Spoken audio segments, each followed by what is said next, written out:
Okay, team, here for the last video on our Lincoln Idealarc 250, kind of refurbishment, restoration, whatever you want to call it. So I got everything in that we spoke about last time. I got our polarity adjustment mechanism in.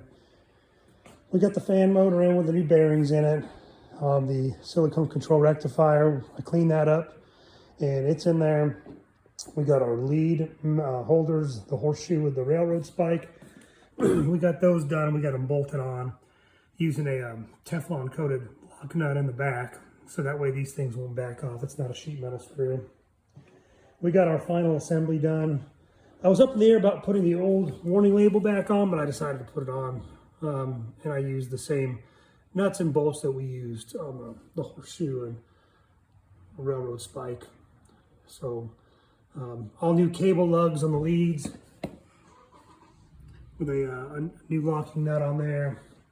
The ground cable here is 15 feet long with a new clamp on the end there. You can see power cord is about 6 feet long. That's what I had hanging around, so we use that. It's in good shape. It'll last a long time.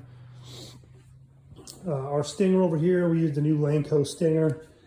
I got a deal on like 4 of these things for 80 bucks. And they're a good quality stinger. The leads are 2.0 leads that I had hanging around. The stinger lead is 20 feet. So you can kind of see the way the copper and the black accent off of each other. It came out pretty good.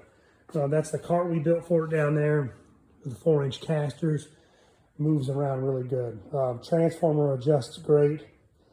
Polarity mechanism adjusts fantastic. On and off switch. Everything in this thing works phenomenal. So I've got a video burning some rod that I'm going to upload too. That'll be part of this as well. So it'll be less than 1 minute. It's pretty quick because that's what Marketplace allows to put in there when you sell these things. But overall, came out pretty good for as beat up as it was, and it welds absolutely phenomenal. I did a couple tests on it to make sure nothing weird happened, but I forgot to video. I'm giving you the full walk around here. So I just wired a plug onto it and ran a couple weld beads in its current finished configuration. So hopefully this video helps some folks if they ever get a hold of one of these and want to restore it themselves and not break the bank. Not overly hard to do, and if anyone's got any questions, you just put them in the comment and I'll get on there and I'll get them answered. So that way you can bring these old things back to life. They don't take a whole lot. They're not overly hard, but they're definitely worth it. They're great machines, and they're fully rebuildable in a lot of ways unless you cook the transformer. So thanks for watching. Hopefully this helps somebody out.